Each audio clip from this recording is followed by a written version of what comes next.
வசந்தம் தொலைக்காட்சி நேயர்களுக்கு மாலை நேர வணக்கம். தொழில்நுட்ப காரணங்களால் எமது இந்த நிகழ்ச்சி சற்று தாமதப்பட்டு விட்டது. அதற்காக நாங்கள் மன்னிப்பை கோருகின்றோம்.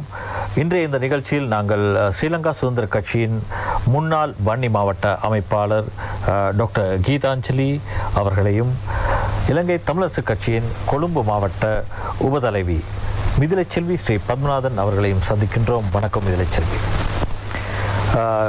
உங்களிடம் முதலில் கேட்க வேண்டிய மிக முக்கியமான கேள்வி, இந்த கடந்த கால தேர்தல்களில் தமிழரசு கட்சி வாக்குகளில் ஒரு பின்னடைவை சந்தித்திருக்கின்றது. நீங்கள் எடுத்துக்கொண்டால் கடந்த நாடாளுமன்ற தேர்தலில் ஏன் அந்த திடீர் பின்னடைவு? அரசியல் கட்சி அரசியல் என்று சொன்னாலே அது அப்படி முன்னுக்கு பின்னுக்கு போய் வர்றதுல ஒரு பிரச்சனையும் இல்லை. அது தற்காலிகமான ஒரு பின்னடைவை தவிர அது ஒரு நிரந்தரமானது அல்ல. இது எங்கட இந்த பழம்பெரும் கட்சி, இது எப்பயுமே வாக்குகளை அள்ளிக்கொள்கிற கட்சி. இது அப்படி இருந்தும் இந்த முறை ஒரு சின்ன சரிவு வந்ததுக்கு பல்வேறு காரணங்கள் இருக்குது. ஆனால் நீங்கள் பொதுவாக யோசிச்சு பார்த்தா ஐக்கிய தேசிய கட்சி இவ்வளவு பெரிய நாட்டுன்ற பெரிய கட்சி, அந்த கட்சி ஒரே ஒரு சீட், அதுவும் நேஷனலிஸ்டில் மட்டும்தான் ஒரு சீட் கிடைச்சிருக்கு. அப்படி பார்க்கும்போது தமிழரசு கட்சியின் சரிவு தற்காலிகமானது தான். மீண்டும் இந்த கட்சி என்ன தவறுகள் நடந்தது என்றதை கண்டுபிடிச்சு அதை சரிப்படுத்தி மீண்டும் அது வெற்றி அடைய வேண்டும், பெரும் வாக்குகளை அள்ளிக்கொள்ளும். அத்தோடு பெரும்பான்மை கட்சிகள், அநேகமான கட்சிகள் யாழ்ப்பாணத்தில் வந்து வடமாகாணங்களில் கேட்டுக்கொண்டிருக்கிறோம். ஆனால் நாங்கள் தமிழரசு கட்சி ஒரு நாளும் வந்து கொழும்பில் கேட்டு வாக்குகளை உடைக்க இல்லை. ஆனால் பெரும்பான்மை கட்சிகள் அநேகமானது வந்து யாழ்ப்பாணத்தில் தங்களோட வாக்குகளை சொல்லி எடுத்துக்கொள்ளினோம். ஆனால் தமிழரசு கட்சியும் பெரும்பான்மை கட்சிகளின் எங்களோட தீர்வை தர சொல்லி கேட்டு தான் நாங்கள் அந்த வாக்குகளை வீட்டை வாங்கி கொள்கிறோம். ஆனால் அந்த தீர்வுகளுக்கான ஒரு முடிவும் இல்லை. அதே நேரத்தில் பெரும்பான்மை கட்சிகளின் வாக்கு அவருடைய கோரிக்கைகளை நம்பி இவர் வாக்குகளையும் அளித்து மக்களும் மாற்றம் அடைகின. அடுத்த காலத்தில் இது தற்காலிக பின்னடைவு, மீண்டும் தமிழரசு கட்சி தன் இடத்தை பிடித்துக் கொள்ளும். நீங்கள் பல்வேறு பெண்கள் அமைப்புகளில் முக்கிய பொறுப்புகளில் இருக்கின்றீர்கள்.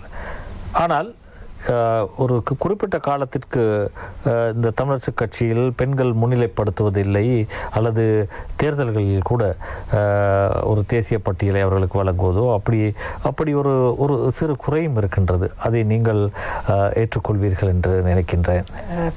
தமிழரசு கட்சியில் கடந்த இதில் ஒரு ஆள் இருந்திருக்கிறார், பெண் வேட்பாளர் வெற்றி அடைந்தும் இருக்கிறார். கடந்ததுக்குள்ள உங்கள் தேர்தலில் சாந்தி, அடுத்த இதில் பெண் நேஷனலிஸ்டில் ஒரு ஆள் போட்டு தான் இருந்தது. ஆனால் எங்களுக்கு அந்த தேசிய பட்டியலோடு கிடைக்காதால அது கிடைக்க இல்லாமல் போயிட்டுது. பெண்களுக்கு ஒரு முக்கியத்துவம் தருவது இல்லைன்னு இல்லை. ஏன்னா ஏற்கனவே பல இதில் இருந்திருக்கு, நம்ம தமிழரசு கட்சியில் பெண்கள் அணி இருந்திருக்குது. இடையில அந்த யுத்தம் அதில் எல்லாம் வந்ததால் அந்த பெண்கள் அணி ஒன்று செயற்படாமல் இருந்திருக்கு. இப்போ திருப்பி புதுப்பிக்கப்பட்டிருக்கு. அதுவும் அந்த தேர்தல் பின்னடைவுகளுக்கு ஒரு காரணமாக. ஏனென்றால் மட்டக்களப்பில், யாழ்ப்பாணத்தில் பெண்கள் பட்டியலில் இருந்தார்கள், பிறகு நீக்கப்பட்டார்கள். பிறகு அங்கே கூட பெண் ஒருவர் தோல்வியடைந்து விட்டார் என்றால் கூட ஒரு கூட்டாக பார்த்து அது பெண் ஒருவருக்கு அந்த வாய்ப்பை வழங்கியிருக்கலாம் அல்லவா? காலப்போக்கில் அது நடக்கும் என்று தான் நான் நினைக்கிறேன். இப்போ நாங்களும் அந்த பலமான பெண்கள் அணியை நாங்கள் உருவாக்க வேணும் என்றதில் இந்த பெண்ணடைவை வச்சு நாங்கள் யோசிக்கிறோம். இன்னும் பலமான பெண்கள் அணி உருவாகும். அதை காலப்போக்கில் நாங்கள் அதை சரிப்படுத்தி கொள்வோம் என்றால் ஒரு இவ்வளவு போராட்டத்தில் பெண்கள் பங்கு பெற்றின ஒரு இனம் அப்படி பின்னுக்கு போகிறதுக்கு சந்தர்ப்பம் இல்லை. மற்றது பொதுவாகவே நாட்டிலேயே பார்க்கல 52% அதிகமாக பெண்கள் இருந்து கொண்டு பாராளுமன்றத்துக்கு போகிற வீதம் சரியான குறைவாக தான் இருக்குது. அதை பார்க்கல பெண்கள் இன்னும் அரசியல் இறங்க வேணும் மட்டும் தான் நாங்கள் சொல்கிறேன். அதை விட எல்லாரும் சொல்லினோம், பிரதம மந்திரியாக ஒரு முதல் பிரதம மந்திரியாக ஒரு பெண் இருந்த ஒரு நாட்டில் அரசியலில் பெண்கள் பங்கு பெற்றது குறைவாக இருக்குது என்று சொல்லி, அது எல்லாம் அவர்கள கணவருடைய செல்வாக்கு குடும்ப பின்னணியில் வந்தாக்கள்ல நான் வந்திருக்கிறேன். ஆனால் உண்மையாகவே அப்படி அரசியலில் ஈடுபடணுமென்றதோ இல்லது தங்களோட சொந்த முயற்சியிலேயோ இல்லது சமூக அக்கறையிலேயோ வந்த பெண்கள் மிகவும் குறைவு. ஆனால் இப்போ நிறைய பெண்கள் அப்படி வந்து கொண்டிருக்கிறார்கள். சமூக அக்கறை உள்ள பெண்கள், சமூகத்தை மாற்றுவோம் என்று நினைக்கிற பெண்கள் எல்லாம் இப்போ அரசியலில் வந்து கொண்டிருக்கிறோம். காலப்போக்கில் அது முன்னிலைப்படுத்தப்படும் என்று நினைக்கிறேன். அதோடு இப்போ பெண்களுக்குரிய இந்த இதில் நகர ஆட்சி மன்ற அதில் மட்டும்தான் ஒரு 30% பெண்களுக்கு கொடுக்கப்பட்டிருக்குது. மற்ற தேர்தல்களில் அப்படி கொடுக்கல. மாகாண சபையிலையும் பாராளுமன்றத்திலையும் அப்படி கொடுக்கப்படையில்லை. அப்போ அதுக்கான போராட்டங்களும் இப்போ நடந்து கொண்டிருக்குது. எங்களுக்கு 30% பெண்களுக்கு கொடுக்கப்பட வேண்டிய ஒரு ஆண்கள் அதிகாரத்தில் ஏற்கனவே இருந்திருக்கிறார்கள். அவர்கள் அந்த அதிகாரத்தை விட்டு கொடுக்குற மனப்பான்மை இருக்குமென்று நான் நினைக்கல. அவர்கள் எப்பயும் அந்த ஆண்களுக்கு அந்த அதிகாரத்தில் இருக்கணும்ன்றது அது குடும்பங்கள்லையும் சரி நாட்டிலையும் சரி பாராளுமன்றத்தையும் சரி இப்போ ஆண்கள் தாங்கள் அதிகாரத்தில் இருக்கிறத தான் அதை பெருமையாக விருப்பமாக அழைத்து கொண்டிருக்கிறார்கள். ஆனால் அது எங்களுக்கு அந்த இடத்தை விட்டு கொடுக்க வேணும், எங்களுக்கும் ஒரு 30% தர வேணுமென்றதில் பெண்கள் இப்போ உறுதியாக இருக்கிறார்கள். அது சட்டமாக கொண்டு வரப்பட வேணும். கொண்டு வந்தால் தான் நாங்கள் அதுக்கு மேல் அந்த பல பேப்பரில் எங்களோட பேர் வரணுமே. அது மட்டும் போகிறதே இப்போ சாதாரண விஷயம் இல்லை. அப்போ அதுக்கு கொண்டு போகிறதுக்கு இப்போ போராட்டங்கள் நடந்து கொண்டு தான் இருக்குது. அது ஒரு காலத்தில் சரி வரும் நம்பிக்கை எங்களுக்கு இருக்குது.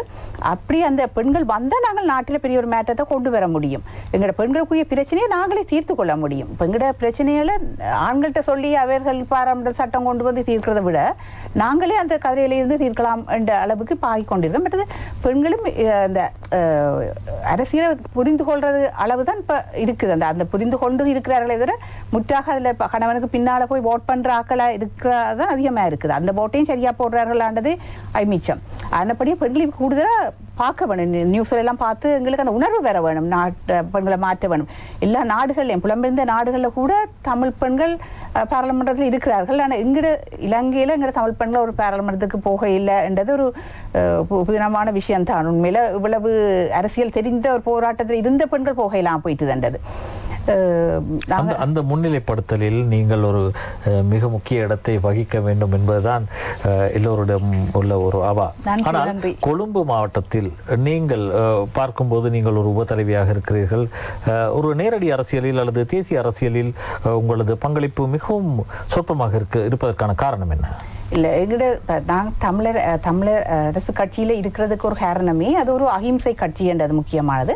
மற்றது எங்கட உரிமைகளுக்காக போராடுற ஒரு கட்சி. அஹிம்சை கட்சி அல்லது உரிமைகளுக்காக போராடும் கட்சி பெண்களுக்கு ஒரு சம வாய்ப்பை வழங்கக்கூடாதா?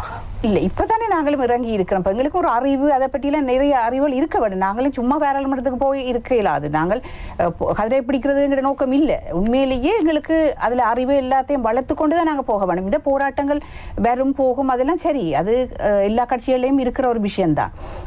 அதை நான் வரவேற்கிறேன். அந்த போராட்டங்களுக்குள்ளால நாங்கள் போய் வெற்றி அடைய வேணும்ன்றது தான் என்ற விருப்பம். சும்மா கதிரையை தூக்கி காரியாலயங்களையும் கூட அல்லது பாராளுமன்றத்தையும் சும்மா கதிரையை தூக்கி தர மாட்டேன். எந்த அரசியல் கட்சியிலையும் அந்த கதையை தூக்கி போட்டு வந்து பெண்களை பாடி வேண்டாம் இருக்க போறது இல்லை. அது நாங்கள் சண்டை பிடிச்சு தான் அந்த கதையை போக வேணும். அது ஒரு படி. இப்போ ஒரு நாங்கள் வெற்றி அடைகிறதுக்கு போகிற படிகள் தான் அதுகள். அந்த படிகள் சரியாக அமைஞ்சாதான் அந்த வெற்றியும் தங்க வச்சு கொள்ள முடியும். சும்மா போனால் அந்த வெற்றி தங்க வச்சு கொள்ள முடியாது. ஆண்கள் அந்த காலங்காலமாக அந்த கதையை பிடிச்சு கொண்டு இருக்கிறோம் தானே. இப்போ நாங்களும் அதுக்கு போகிற படியை சரியாக பயன்படுத்த நாங்களும் கதையை பிடிச்சு கொண்டு இருக்கலாம். இல்லை நாங்கள் அடுத்த தேர்தலில் இல்லாமல் போயிடுவோம். நாங்கள் அதை பிடிப்போம். அதுக்குரிய வழிகளில் இப்படி போராட்டங்கள் போய்கொண்டு இருக்கும். அது நாங்கள் போகிறோமா இல்லை எங்களுக்கு பின்னால் வர அடுத்த தலைமுறைகள் எல்லாம் போகுதா? அது எங்களுக்கு ஒரு வழிகாட்டல் இருக்கண்டு இல்லை. இப்போ நாங்கள் தான் அவைக்கு முன்னோடியே இருக்கிறோம். அப்போ நாங்கள் சரியாக கொண்டு போக வேணும். அந்த சரியாக கொண்டு போனால் தான் அந்த பின்னுக்கு வாராக்களும் அந்த கடைப்பிடிச்சு போகலாம். எங்களுக்கு சும்மா நாங்கள் பிடிக்கிற அளவில் இல்லை. உண்மையாகவே போராடித்தான் நாங்கள் பெற போகிறோம். 30% நாங்கள் பெற்றுக்கொள்வோம். மிக விரைவில் பெற்றுக்கொள்வோம். அதுக்கு பிறகு நாங்கள் 50% எங்களோட இருப்பை தங்க வச்சு கொள்ளுவோம். பொதுவாக நீங்கள் பார்த்தீங்கன்னா ஒரு குடும்பங்களில் ஒரு மகிழ்ச்சி இருக்குன்னு சொன்னால் அந்த குடும்பத்தில் இருக்க பெண்கள் மகிழ்ச்சியாக இருக்கிறார்கள்னா அந்த அளவுகோலாக இருக்கும். பெண்கள் மகிழ்ச்சியாக இருந்தால் மட்டும்தான் அந்த குடும்பம் மகிழ்ச்சியான குடும்பம்னு நாங்கள் சொல்லலாம். அதே போல் ஒரு நாட்டிலேயும் அந்த சிறுபான்மை மக்கள் மகிழ்ச்சியாக இருக்கிறார்களா என்றது அளவுகோல். சிறுபான்மை மக்கள் ஆட்சி இருந்தால் தான் அந்த நாடு சந்தோஷமான ஒரு நாடு இருக்குன்னு சொல்லலாம். கட்சிக்குள்ளேயும் பெண்கள் மகிழ்ச்சியுடன் இருக்க வேண்டிய நிச்சயமா நாங்கள் ஆட்சியத்தில் இருக்கிறோம். ஆனால் இன்னும் போராடி கொண்டு எங்களோட இடத்தை பிடிக்கணும்ன்றதுல இருக்கிறோம். சரியான தகுதியங்களுக்கு வரும்போது அந்த பதவிகள் கிடைக்கும் என்று நான் நம்புறேன். ஆமாம், நாங்கள் தொடர்ந்து பேசுவோம். டாக்டர் கீதாஞ்சலி அவர்களிடம் நான் வருகிறேன். ஒரு நீண்ட காலம் நீங்கள் ஒரு தேசிய அரசியலில் பங்களிப்பு செலுத்திய ஒருவர். ஆனால் ஒரு குறிப்பிட்ட கணிசமான காலப்பகுதிக்குள் உங்களது அரசியல் பிரவேசம் சற்று அமைதியாக இருந்தது. நான் இருக்கிறேன். எல்லோரும் பார்த்த ஒரு எதிர்பார்ப்பு, நீங்கள் இந்த முறை நாடாளுமன்றத்தில் இருந்திருப்பீர்கள் என்ற ஒரு எதிர்பார்ப்பு இருந்தது. ஆனால் திடீரென்று ஒரு அமைதி. ஏன்?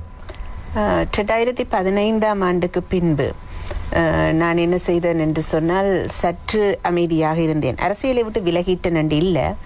ஆனால் சில என்னுடைய கல்வி நடவடிக்கைகளிலே என்னுடைய கலாநிதி பட்டத்துக்கான படிப்புகள் மற்றும் அரசியலில் இருந்துதான் மக்களுக்கு சேவை செய்ய வேண்டும் என்று ஒன்று இல்லை. ஆகவே என்னுடைய சேவை அன்றும் இன்றும் என்றும் தொடர்ந்து கொண்டு தான் இருக்கின்றது. ஆகவே நான் இப்பொழுது 2 பாடசாலைகள் நடத்தி கொண்டிருக்கிறேன். அதாவது கல்வி, ஆங்கில கல்வி நடுத்தர வர்க்கத்துக்கும் குறைந்த அளவில் இருக்கிற பிள்ளைகளுக்கும் சென்றடைய வேண்டும் என்று சகோதரி சொன்னது போல பெண்களில் அரசியலை பற்றி அவர் சொல்லும் போது ஒரு விஷயத்தை குறிப்பிட்டார். நாங்கள் பெண்கள் சந்தோஷமாக இருக்க வேண்டும் என்று உலகத்திலேயே இன்று நாங்கள் தெரியும் பெண் தலைமைத்துவங்கள், அதாவது லீடர்ஸ் 24 பெண்கள் மிகவும், அதாவது நாங்கள் பார்க்கிறோம் ஜெர்மனியில் அஞ்சலோ மக்கள் 2005ஆம் ஆண்டிலிருந்து நீண்ட காலத்தில் அவரோட மிகவும் ஒரு சிறந்த ஒரு அரசியல் தலைமைத்துவத்தை எடுத்து செல்லுகின்றார். அதே போல் எங்களுக்கு தெரியும் நியூசிலாண்டிலே கூட இருக்கிற ஜெசிகா அவர்கள் கூட அவருடைய தலைமைத்துவத்தில் கோவிட்டை கூட கண்ட்ரோலிலே வைத்துக் கொள்ளக்கூடிய ஒரு சிறந்த தலைமைத்துவத்தை காண்பிக்கிறார். ஆகவே பெண்கள்கிட்ட இருக்கிற அந்த தலைமைத்துவத்தை இன்றும் அந்த ஆண்டாண்டு காலமாய் பெண்களை இன்னும் தலை தூக்க விடாமல் இருக்கின்றது எமது சமூகம் மற்றும் பொருளாதாரம் மற்றும் அரசியல் சூழ்ச்சிகள், தந்திரங்கள். என்னை பொறுத்த அந்த பொலிட்ரிக்ஸ் என்று சொல்லுவார்கள். இந்த பெண்கள் இந்த ட்ரிக்ஸில் கொஞ்சம் மாட்டுப்படுறது குறைவு. நான் நினைக்கிறேன் பெண்கள் தலைமைத்துவத்தில் மிகவும் நேர்மையான விடயங்கள் நிறைய இருக்கிறது. ஆகவே அவர்களுடைய தலைமைத்துவங்கள் சிறப்பாகவும் இருக்கிறது. ஆகவே இதை வைத்து பார்க்கும் பொழுது ஒரு பெண் அரசியலில் வந்துவிட்டால் அந்த அரசியல் கட்சியில் மாத்திரமல்ல, எதிர்கட்சி தான் எதிர்க்கின்றது என்று சொல்றதை விட கட்சிக்குள்ளே அந்த பெண் வரக்கூடாது. வாக்கு வங்கிகளாக மட்டும் பெண்களை பாவித்துக் கொண்டு இன்றைக்கு பாருங்கள், இலங்கை பாராளுமன்றத்திலே கூட 9வது பாராளுமன்ற 9th பார்லிமெண்ட் ஆஃப் ஸ்ரீலங்கா 12 பெண்கள் இருக்கின்றார்கள் என்று. இந்த 12 பெண்கள் 2 பேர் நேஷனலிஸ்டில் வந்திருக்கிறார்கள். ஆனால் வடக்கு கிழக்கில் எவரும் பெண்கள் இல்லை. ஆகவே அவர் கூறினது போல இப்போ 22 என்ன சொல்றது நேஷனலிஸ்ட் இருக்கிறது. எந்த கட்சியாகவும் இருக்கட்டும், கட்சி கலர் என்றதை ஒரு பக்கம் விட்டு பெண்கள் பெண்கள் பெண்கள் என்று மேடைகளும் புத்தகங்களும் பேச்சுகளும் நடக்கிறதே ஒழிய நடைமுறையிலே இல்லை. 100 வருஷங்கள் சென்றும் அந்த பெண் விடுதலை இன்னும் இல்லை. ஆக நடைமுறை அது குறைவுதான். இப்போ சொன்னது போல் நாங்கள் தடைகளை தாண்டுவதற்கும் எங்களுக்கு அந்த கட்சியிட தலைமைத்துவங்கள் அந்த அதுகளில் இருக்கிற அந்த எங்களுக்கு வேண்டிய அந்த பாதைகள் அமைத்து கொடுப்பது பெண்களுக்கு குறைவாக இருக்கிறது. பர்பஸ்லி அது நடத்தப்படுகின்றது. அந்த 22 சரி பெண்கள் இல்லையே, பாராளுமன்ற 5% தான் இலங்கையில் இருக்கிறார்கள் 225 சீட்டில்.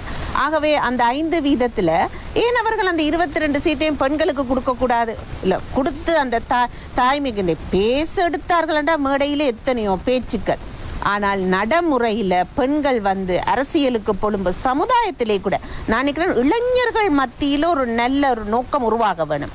பெண்கள் வந்துட்டால் அவர்களை பற்றி அசிங்கமாக முகப்புத்தகங்களில் எழுதுவது, சோசியல் மீடியாக்களை பிழையாக பயன்படுத்துவது. நீங்கள் கூறும் இந்த பொலிட்ரிக்ஸ் என்பது கட்சிக்குள்ளே இருக்கின்றதா அல்லது வெளியில் இருந்த எதிர்கட்சிகளிடம் இருந்து இருக்கின்றதா அல்லது பிராந்திய அல்லது உள்ளூர் மாவட்டத்தில் இருந்து இருக்கின்றதா? எங்கே உங்களுக்கு இந்த எதிர்ப்பு வருகிறது குறிப்பாக பெண்களுக்கு? எனக்கென்று சொல்லுவதை விட நான் நினைக்கிறேன் அரசியல் என்றது உண்மையிலேயே ஒரு மிகவும் ஒரு சிக்கலான ஒரு சதுரங்காட்டம் தான்.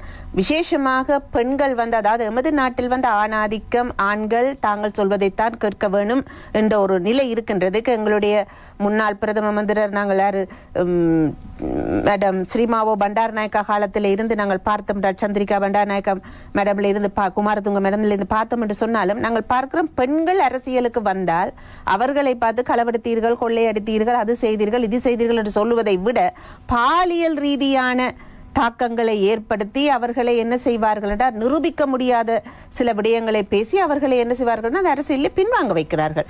அப்ப அதனால் நிறைய பெண்கள் விசேஷமாக தமிழ் கலாச்சாரத்தோட பின்னி பிணைந்த பெண்கள் ஒரு படியதை யோசிக்கிறார்கள். ஆகவே அது ஒரு பெரிய அவமானமாக இருக்கிறது. இன்றைக்கு இருக்கிற சோஷியல் மீடியாஸை நாங்கள் எடுத்துக்கொண்டோம் என்று சொன்னால் சாதாரணமாக பாருங்க, ஒரு சோஷியல் மீடியாவை எடுத்தோம் என்று சொன்னால் பெண்கள் ஒரு வியாபார பொருளாக பயன்படுத்தப்படுகின்றார்கள். அப்ப இன்றைய அரசியலில் என்ன அரசியல் இன்றைக்கு ஒரு வியாபாரம், இன்றைக்கு சேவை மனப்பான்மையோடு செய்கிற அரசியல்வாதிகளை காண்பது மிகவும் குறைவாகவே இருக்கின்றது. உண்மையா மக்களுடைய தேவைகள், மக்கள் அவர்களுடைய வாக்குகளை வேண்டி வாக்கு வங்கிகளாகத்தான் பெண்கள் பயன்படுத்த. நீங்க சொன்னது போல 52% மேற்பட்ட பெண்கள் நாட்டில் இருந்தும் ஏன் பெண்கள் இல்லை அரசியல்? அந்த கேள்விக்கான விட யாரிடமும் இல்லை. ஏன் இல்லை? அவர்களுக்கு வாக்கு போடுகிறார்கள் இல்லை. யார் வாக்கு போடுகிறார்கள் இல்லை? வாக்கு போட்டாலும் அந்த வாக்குகள் அவர்களை சென்றடையவில்லை. அப்போ அதனால் என்ன நடக்குதுன்னு சொன்னால் பெண்களுக்கான உண்மையாக சரியான ஒரு வரையறை முறைகள் இருக்க வேணும். பெண்கள் அரசியல் கட்டாயம் வர வேணும். தாய்மை என்பதற்கான அந்த அந்தஸ்து கொடுக்கப்பட வேணும். இன்றைக்கு அவையெல்லாம் கொச்சப்படுத்தப்படுகின்றது. ஆகவே அதிலிருந்து வெளிவருவதற்காக நீங்கள் சொன்ன ட்ரிக்ஸ் என்பது எல்லா இடத்திலும் இருக்குது. கட்சிக்குள்ளே இருக்குது, கட்சிக்கு வெளியே இருக்குது, சமூக வலைத்தளங்களிலே இருக்குது. எல்லா இடமும் அது ட்ரிக் மிகவும் தந்திரமான முறையிலே என்னை பொறுத்த மட்டும் அவர்கள் இதை செயல்படுத்துவதால் தான் பெண்கள் இன்று அரசியலில் வருவதற்கு மிகவும் உடைத்து கொண்டு வரக்கூடிய மன வலிமையுள்ள பெண்கள் வருகிறார்கள். வரத்தான் வேணும்.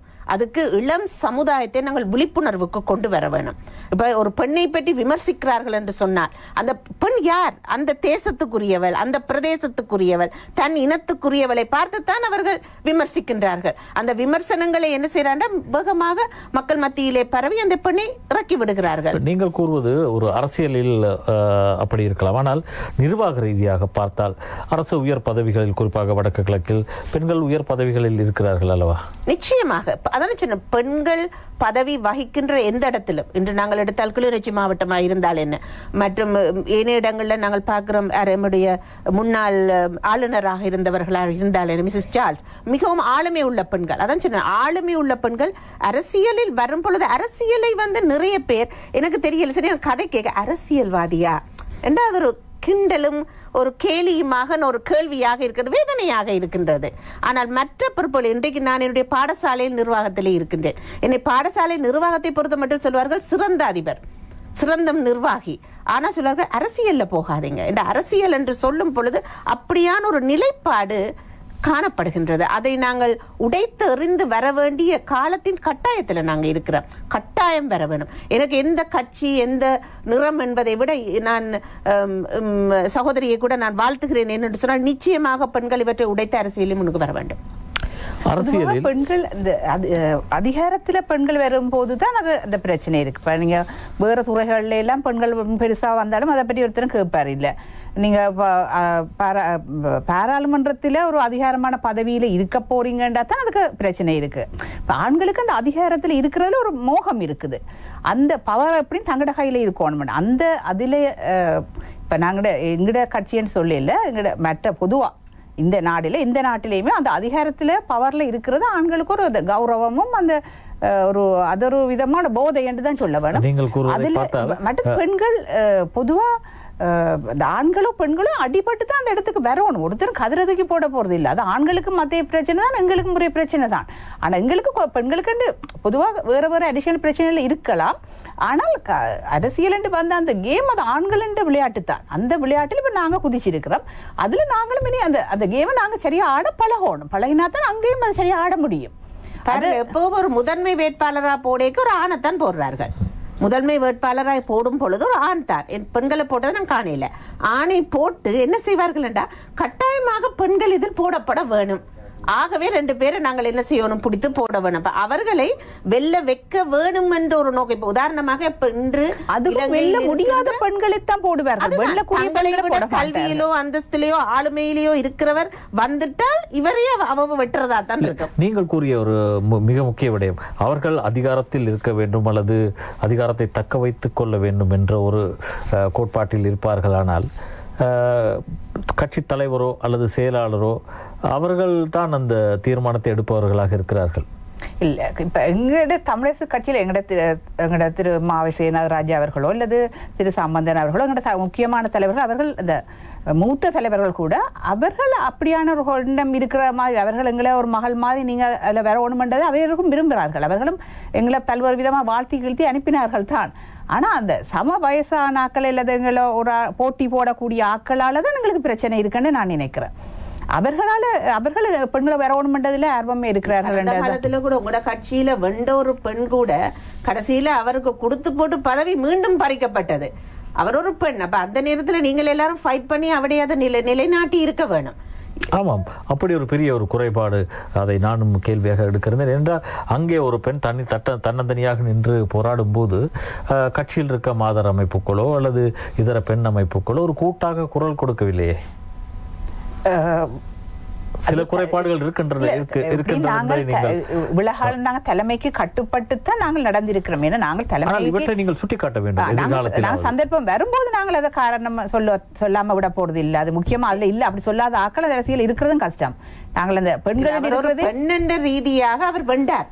ஆகவே வென்ற பிறகு அவருக்கு போதிய அளவான வாக்குகள் கிடைத்து அவருக்கு அந்த இடம் கிடைத்த பொழுது அதுக்காக நிச்சயமாக கடைசி எல்லா பக்கத்தாலையும் குரல் கொடுத்திருக்கலாம். அதான் சொன்னேன், கட்சி நிறம்ன்றது வேற இல்ல. அதுக்குள்ளேயே ஆண்கள் கூட குரல் கொடுத்தார்கள். எங்க தலைவர் கூட அதுக்காக சொன்னார். பெண்களை கொடுக்க விரும்பினார். அவர் சொன்னார் தானே, பேப்பர்ல எல்லா ஹெடிங்லையும் போட்டிருந்தார். அப்படி நான் ஒரு பெண் அதற்கு வர வேணும் விரும்புறேன்னு சொல்லியிருந்தார். மாவை ராஜா எங்க தலைவர் சொல்லியிருந்தார் அப்படி.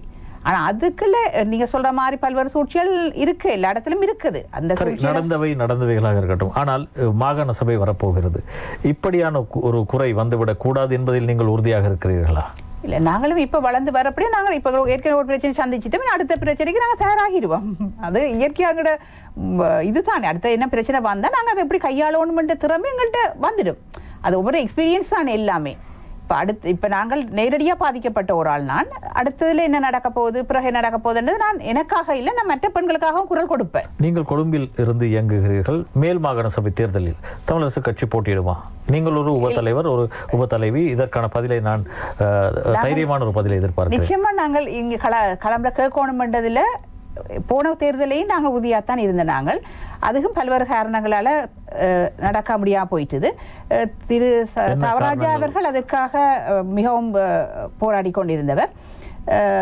இனி வர்ற காலத்துல நிச்சயமா அவருக்கு அந்த இடத்தை கொடுக்க வேண்டும்னு நான் அதுக்காக முதல்ல கதைத்து இருக்கிறோம். இந்த முறையும் அதைப்படி கதைப்போம். கொழும்புல நாங்கள் 3 லட்சம் தமிழர் இருக்கிறோம். ஆனப்படியே நாங்கள் அதற்கு என்ன இப்ப இங்கிருந்து அங்க வந்து கேட்கிறார்கள் தானே பெரும்பான்மை கட்சி எல்லாம். எங்கட வாக்களை உடைத்து அவர்களுக்கு எங்கட பெரும்பான்மை முழு தமிழாக்கள் இருக்கிற இடத்துல ஒரு பெரும்பான்மை கட்சி வேறு இருந்து சொல்லிக்கல, பெரிய வாக்களோட தான் வந்திருக்கிறோம். அப்படி வரைக்கல எங்கட மக்கள் வாக்கள் உடப்படுகுது. பட் அதால அவருக்கு பெரிய பலன் அடைந்ததுன்றதும் இல்லை. அப்படி பார்க்கும்போது நாங்கள் அப்படி அவர்கள் வந்து கேட்கறதால நாங்களும் கொழும்புல 3 லட்சம் தமிழர்கள் இருக்கிறோம். அப்படி நாங்களும் கேட்கலாம் என்றதுல நானும் உறுதியாக தான் இருக்கிறேன். ஆனால் நான் இப்பயுமே அதை சொல்றேன். கிளம்புல இவ்வளவு தமிழர்கிட்ட ஓட்டும் யாருக்கு போடுறேன்னு தெரியாம தான் போய் கொண்டிருக்கு. யாருக்கு நாங்கள் போடுறேன்னு தெரியாம தான் சும்மா ஒன்று போடுறோமே தவிர ஒரு தமிழால் கேட்கல, தமிழ் கட்சியிலேருந்து ஒரு தமிழால் கேட்கல. நாங்கள் நிச்சயமா அவர்களுக்காக நாங்கள் அதுக்காக நாங்கள் வாக்கு கேட்க போவோம். நிச்சயமா வேற வெளில வைப்போம். அது காலப்போக்கில் நடக்கும்னு நினைக்கிறேன். நான் மட்டும் இல்லை, கொழும்பு பிரசிடென்ட் கூட அதை பல பேர் வற்புறுத்தி கொண்டு தான் இருக்கிறேன். ஆமாம், நாங்கள் தொடர்ந்து பேசுவோம்.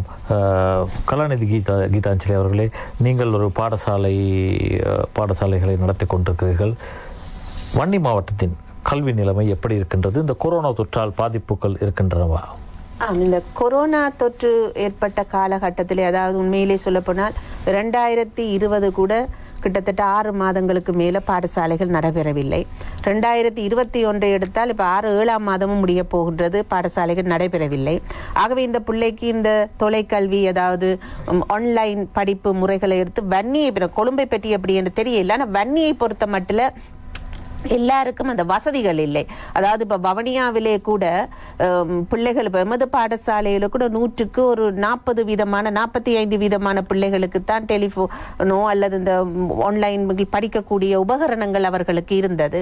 ஆகவே இது ஒரு உண்மையான ஒரு பெரிய பிரச்சனையாக இருக்கிறது. என்னென்று சொன்னால், இப்ப எங்களுக்கு ஒரு பிரச்சனை இருக்கு. உதாரணமாக 1ஆம் ஆண்டுல ஒரு பிள்ளை 2019 படித்திருந்தால் 2020 அந்த பிள்ளை கிட்டத்தட்ட 7 மாசங்கள் பாடசாலை வராமல், 21 திரும்ப பாடசாலை வராமல் ஆன்லைன் கல்வியும் படிக்காமல் இருந்தா அந்த பிள்ளை அடுத்த வருஷத்துக்கு எந்த வகுப்புக்கு போகும்?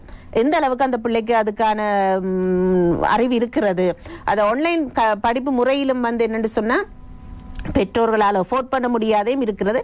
ஆனால் இதுல நல்ல விடயங்களும் நடந்திருக்கு. நான் சும்மா அந்த தரவுகளை பார்த்த நேரம் பார்த்தேன். 2020 விட, அதாவது 2019 விட பார்க்கும் பொழுது 2020 வந்து A-level ரிசல்ட் கூட, அதாவது நாங்கள் மாகாணத்தை எடுத்துக்கொண்டால் அபவ் கட் ஆஃப் வந்து 2228 பேர் வந்திருக்கு. அதாவது 16.31 வீதமும் 2020 அவர்களுடைய ரிசல்ட்ல 17.54.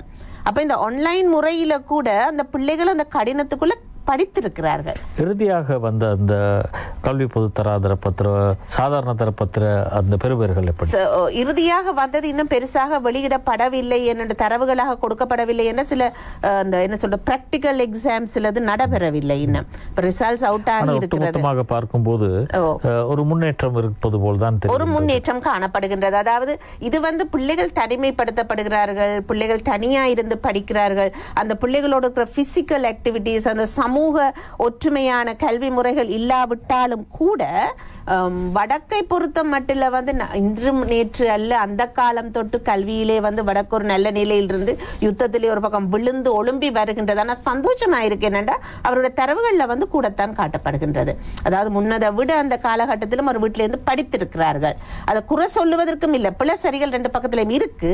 ஆனா எங்களுக்கு அது சாதகமான ஒரு பக்கம் காணப்பட்டிருக்கிறது. இந்த ஆசிரியர் வேலைநிறுத்தம் குறித்து உங்களின் மதிப்பீடு என்ன? அது இந்த மாணவர்களின் கல்வி நடவடிக்கையில் தாக்கத்தை ஏற்படுத்தி நிச்சயமாக நான் நினைக்கிறேன் என்னவென்று சொன்னால், இப்ப பாருங்கள், நாட்டை பொறுத்த மட்டும் 15,000க்கு மேற்பட்ட அதிபர்கள், அதே நேரத்தில் கிட்டத்தட்ட 2 லட்சத்துக்கு மேற்பட்ட ஆசிரியர்கள். அப்ப 2,15,000க்கு மேற்பட்ட இந்த பிள்ளைகள் யார்? நாளைய எமது நாட்டின் தலைவர்கள், நாளே எமது நாட்டின் சமூகத்திலே நாங்கள் உதாரணமாக ஆசிரியர் என்று சொல்லப்படுகிறது. அது தொழில் அல்ல, அது சேவை. இன்று உலகத்தில் டாக்டர் தினம், பிரசிடென்ட் தினம் என்றதை விட ஆசிரியர் தினம் கொண்டாடப்படுகின்றது. மாதா பிதா குரு தெய்வம் தெய்வத்துக்கு முன்பதாக வைக்கப்படுகின்றது. ஆகவே இது அரசியல் மயமாக்கப்படக்கூடாது. இது நிச்சயமாக எனக்கு, அதாவது ஆசிரியர்கள் தான் உலகத்திலே குறைந்த வருமானத்தை பெறுகின்றவர்கள், அது உண்மை. ஆகவே அவர்கள் பக்கமான சரி பிள்ளைகள் இருக்கு, இல்லை என்று சொல்ல இல்லை. ஆனாலும் இந்த நேரத்தில் பிள்ளைகளுடைய கல்வி, இந்த 2 லட்சத்தி சொச்சம் பேரும் இதுக்கு ஆமென்று தான் இருக்கிறார்களான்றது கூட என்ற கேள்விதான், அல்லது ஒரு குரூப்பா என்றது எனக்கு தெரியல. ஆனாலும் என்னை பொறுத்த மட்டில இந்த மாணவர்கள், எமது எதிர்கால சந்ததியினர்கள், இந்த நாட்டை நேசிப்பவர்கள் ஆசிரியர்கள் உருவாக்குறார்கள். ஆசிரியர்கள் தான் டாக்டர்களை உருவாக்குறார்கள், அரசியல்வாதிகளை உருவாக்குறார்கள், தலைவர்களை உருவாக்குறார்கள். அவர்கள் இந்த அவர்கள் ஒரு என்ன சொல்றது, ஒரு ரோல் மாடல். இதன் பின்னால் ஒரு அரசியல் இருக்கும். அரசியல் என்ற மாதிரி தான் நான் என்னுடைய தனிப்பட்ட அபிப்பிராயம். நான் யாரையும் இதில் இது பண்ண விரும்பவில்லை. ஏனென்று சொன்னால் இதில் அப்படி இல்லை என்று சொன்னால், இந்த காலகட்டத்தில் இன்று நமது நாட்டில் இருக்கிற பொருளாதார நெருக்கடிகள், இன்று இருக்கிற மன அழுத்தம், இன்று இருக்கிற நிலைமைகளில் இந்த ஆசிரியர்கள், அதாவது கவர்மெண்ட் செக்டருக்குள்ள வேலைக்கு வர அவர்கள் எத்தனை பட்டதாரிகள் போராடி, எத்தனை உண்ணாவிரதங்கள் இருந்து போராடி தான் இந்த தொழிலுக்குள்ளே வந்திருப்பார்கள் பாவம். ஆனால் அவர்களுடைய சம்பளத்தை பற்றி நிச்சயமாக நான் மதிக்கிறேன். ஆக அவர்கள் கட்டாயமாக சம்பளங்களை உயர்த்தி கொடுக்கப்பட வேண்டும். ஆனால் பிடிவாதமாக அவர்கள் இருக்கின்ற இந்த நிலைமை இன்று 40 லட்சத்துக்கும் மேற்பட்ட மாணவர்களை பாதிக்குது. 1-2 இல்ல, இந்த நாட்டுல எனது பெற்றார்கள் ஆசிரியர்கள். அப்பயும் அந்த அவர்களுக்கு ஆசிரியர்களுக்கு பெரிய சம்பளம் என்றது இல்லை, மினிமமான ஒரு வாழ்க்கை வாழக்கூடிய அளவில் தான் அவற்ற வாழ்க்கை இருக்குது. ஆனால் இந்த மக்கள், இந்த எல்லா மாணவர்களும் உருவாக்கி ஒரு தூணாக்குற நாட்டின தூண்களே அவர்களாக தான் இருக்கிறார்கள். அப்படி இருக்கும்போது அந்த அவர்களுடைய சம்பளத்தில் பெரிய இடைவெளி இருக்குது, அந்த பெரிய முரண்பாடு இருக்கு. முதலே அவர்கள் அந்த முரண்பாடு சமப்படுத்தணும் அவர்களுடைய கோரிக்கையாகவும் இருக்குது. அது அவர்கள் நினைக்கிறார்கள் இந்த நேரத்தை தான் பிடிக்கணும்னு நினைக்கிறார்களோ தெரியாது. ஏன்னா இவ்வளவு காலமா கடத்திட்டோம், அப்படியே இந்த நேரத்தில் நாங்கள் பிடிச்சா தான் நான் சரி வருமென்னு நினைக்கணும், விட்டா பேருந்து திருப்பி தொடங்க வேணும்னு நினைக்கிறார்களோ தெரியாது. அதை விட நான் யோசிக்கிறேன், அவர் எனக்கு படிப்பிச்ச ஆசிரியர்கள் அவர்களோட வாழ்க்கை தரங்கள் கூட அப்படி ஒரு பெரிய வாழ்க்கை தரமா இருக்கே இல்லை. அவர்களோட படிச்சவர்கள வாழ்க்கை தரம் எல்லாம் மாறிட்டுது. ஆனா அந்த ஆசிரியர்கள முகங்களை நான் நினைக்கல. உண்மையா அவர்கள் எவ்வளவு எங்களுக்காக தங்கள் தியாகங்களை செய்து, இதன் பின்னால் ஒரு அரசியல் இருக்கிறதா? அரசியல் இருக்கா இல்லையான்றதை விட அவர்களோட சம்பளத்துக்கு ஒரு முடிவு காண வேண்டும். அதையும் விட முக்கியமா நான் நினைக்கிறேன், அந்த ஒரு காசு இருக்கிறவர்கள், பணம் படைத்தவர்கள் எல்லா நாட்டு கல்விகளையும் கற்றுக்கொள்கிறார்கள். இப்ப எல்லா வசதியும் இருக்குது, எல்லாரும் படித்துக் கொள்கிறார்கள். ஆனா ஒரு ஏழை மாணவன் முகத்தை நீங்க பார்த்தா அந்த மாணவனுக்காகத்தான் நாங்க ஒரு தீர்மானத்தை எடுக்க வேண்டி இருக்கும். அவனுக்காகத்தான் நாங்க இந்த ஸ்கூல், இந்த இலங்கையில ஒரு கல்வி 40 லட்சம் பிள்ளைகளும் கவர்மெண்ட் ஸ்கூல்ல படிக்கிற பிள்ளைகள் என்று சொல்லும் பொழுது அது கஷ்டப்பட்ட பிள்ளைகளும் தான் இருப்பாரு. எல்லாரும் பணக்கார பிள்ளைகள் இல்ல. ஆன்லைன்ல படிக்கக்கூடிய வசதிகள் அந்த பிள்ளைகளுக்கு கூட ஆன்லைன்ல படிச்சோ இல்லது வெளிநாட்டு போய் படிச்சு கொள்வார்கள். இந்த பிள்ளைகள் ஒரு ஏழைகின்ற முகத்தை பார்த்து நாங்க இந்த தீர்மானத்தை, இந்த கயிறு இழுக்கிற போட்டியை நிப்பாட்டி 2 பேரும் கதைச்சு ஒரு முடிவுக்கு வர வேண்டும். அதான் எனது கேள்வி. இந்த கொரோனா காலகட்டத்தில் இப்படி செய்வது நியாயமானதா? இல்ல, கொரோனா அவர்களின் பக்கம் நியாயம் இருக்கிறதா? அவர்களின் கொரோனா காலம் என்றதால் இப்ப அடுத்த தாதிகள் தொடங்குவீர்களா, டாக்டர் தொடங்குவீங்க, அப்படி எல்லாரும் தொடங்குவீங்க பயமோட அரசாங்கத்துக்கு இருக்கலாம். ஏன்னா இப்போ ஒரு ஆளுக்கு தீர்வு கொண்டு இப்போ எல்லாருக்குமே சரம்பள முரண்பாடு பிரச்சனை இருக்கு. இப்போ இவர்கள் இந்த நேரத்தில் பிடிக்கிறேன்னா ஏற்கனவே பிரச்சனையில கடந்துதான் வந்திருக்கிறதால அதால தான் அவர்கள் அந்த பிடிக்கல நிற்கணும்னு நான் நினைக்கிறேன். எனக்கு எந்த பெற்றார்கள் ஆசிரியர்களாக இருந்ததுலையும் நான் படித்த ஆசிரியர்கள் எல்லாரையும் நான் இந்த நேரத்தில் யோசிச்சு பார்க்கல அவர்களோட வாழ்க்கை தரம் உயர இல்லைன்றது நான் நினைக்கிறேன். அந்த வாழ்க்கை தரம் உயர்ந்த ஒரு வாழ்க்கத்தில் இருக்கிறார்கள் படிப்பிக்கிறது வேற மாதிரி இருக்குமே, தங்களோட வாழ்க்கைக்காகவே போராடி கொண்டிருக்கிறது ஒரு பெரிய விஷயம். பிறகு இந்த மாணவர்களுக்கு அந்த ஆசிரியர்களா வர்றதை கூட மாணவர்கள் விரும்புவார்களா இப்பன்றது தெரியும். அந்த அளவு நிலைமையில தான் சலரி இருக்குதுன்னு நான் நினைக்கிறேன். நீங்கள் பாடசாலை நிர்வாகத்தோட சம்பந்தப்பட்டவர், இந்த 2 வருட ஒரு இடைவெளி அந்த மாணவர்களின் கல்வியில் இவ்வாறான ஒரு தாக்கத்தை ஏற்படுத்த போகுது? நிறைய தாக்கத்தை, அதான் நான் சொன்னேன், நிறைய தாக்கத்தை பிள்ளைகள்கிட்ட ஏற்படுத்த போகுது. அந்த பிள்ளைகளுக்கு என்னன்னு சொன்னா அந்த வகுப்பறையில படிக்க இல்லைன்னு சொன்னா ஆன்லைன் நான் சொன்னேன் 40% குறைவானவர்கள் தான் ஆன்லைன்ல இருக்கிறார்கள். உண்மையிலேயே அந்த பிள்ளைகளோட கல்வி ஒரு பெரிய பின்னடைவை நோக்கி போகுது. அதை எப்படி திரும்ப அவர்கள் கரெக்ட் பண்ண போறாரு? நீங்க சொல்ற மாதிரி சம்பள பிரச்சனையை நான் ஒத்துக்கொள்றேன், கொடுக்கத்தான் வேண்டும். நானும் ஒரு ஆசிரியர் தான். இன்டர்நெட்டில் 23 வருஷம் ஆயிட்டுது. என்னை நான் அதிபர் என்று சொல்றதை விட நான் ஆசிரியர் என்று சொல்றதை பெருமைப்படுறேன். ஆகவே ஆசிரியரா இருக்கிறேன். ஆனா அதே நேரத்தில் நான் சொல்றேன் என்னன்னு சொன்னா இந்த நேரத்தில் நாங்க இந்த மாணவர்களை பற்றி யோசிக்கணும். எமது நாட்டின் செல்வங்கள், நாளைய சமுதாயம். அவங்க நாளைக்கு அவங்க வாழ்க்கையில முன்னுக்கு வர்றது ஓ லெவல்ல இருக்கிற பிள்ளை, 9ஆம் வகுப்புல இருக்கிற பிள்ளை எவ்வளவு பாதிக்கப்பட்டிருக்கும், ஓ லெவல் பிள்ளை எவ்வளவு பாதிக்கப்படும். அப்ப இன்றைக்கு உண்மையிலே நாங்க அந்த விஷயத்துல அவர்கள் எத்தனையோ மாணவர்களுடைய கண்ணீர் கதைகள் இருக்குது. இந்த காலகட்டத்தில் அவர்களால படிப்பிக்க ஆன்லைன் வசதி முறைகளே இல்லாமல் மலைய பிள்ளைகள் அவர்கள் எல்லாம் எப்படி படிப்பார்கள் சொல்லுங்க? எப்படி அவங்களோட அன்றாட வாழ்க்கை செலவு, அவங்களுக்கு கிடைக்கிற சம்பளங்கள் சாப்பாட்டுக்கே பத்தாது. அப்ப அவர்களோட கல்வி நிலை என்ன இருக்குது? இன்னமும் சொல்லலாம். அந்த யுத்த காலத்துல தான் நானும் படிச்சேன். நான் லெவல் நான் எடுக்கிறேன் இந்த யுத்தம் தொடங்கினது. படிச்சு முடியும் மட்டுமே நான் இந்த யுத்தத்துக்குள்ள தான் இருந்தேன். நான் அது படிச்சு முடிஞ்சு 2009 முடிஞ்சது. நான் 1990 மட்டும் பல்கலைக்கழகம் பிகாம் எல்லாம் செய்து முடியும் மட்டும் யுத்தம் நடந்து கொண்டுதான் இருந்தது. ஆனால் நான் உண்மையிலே நான் பல்கலைக்கழகம் போனதுக்கு ஒரே ஒரு காரணம் இல்லை. அதுலேயும் ஒரு காரணம் என்ன, லைட் இல்லை, ஒரு கரண்ட் வசதி ஒன்றுமே இல்லை, மண்ணெண்ணெய் கூட சொட்டு மண்ணெண்ணெய் வச்சு தான் நாங்கள் விளக்க படிக்க வேணும். அதனால நான் இருந்த இடத்துல படிக்க வேண்டிய கட்டாயம் ஒன்று இருக்கு தானே, உலாத்தி தெரியலாது, வேறு ஒரு வேலையும் பண்ண இல்லாத, இந்த லைட்டோ இதை வந்து அந்த புத்தகத்தை எடுத்து வைக்க வேண்டியதான் வேலை.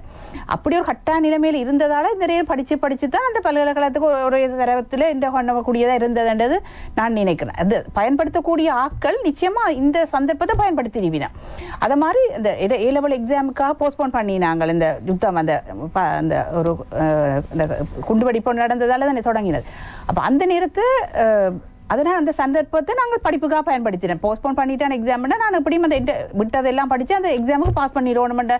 அந்த டைமை பிடிச்சதால படிச்சாச்சு. அப்படித்தான் ஒவ்வொரு கட்டத்திலையும் எங்களோட படிப்புகள் எல்லாம் பல்கலைக்கழக படிப்பு எல்லாம் போட்டி தான் இருந்தது. ஒரேடியாக அப்படி நடந்து முடியல. நாங்களும் தள்ளுப்பட்டு தான் படிச்சினாங்க.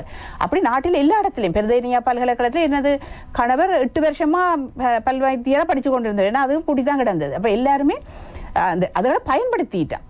படிக்காம நாங்கள் விடையில. ஒட்டுமொத்தமாக நீங்கள் பார்த்தால் ஆசிரியர்களின் பக்கம் ஒரு நியாயம் இருக்கிறது.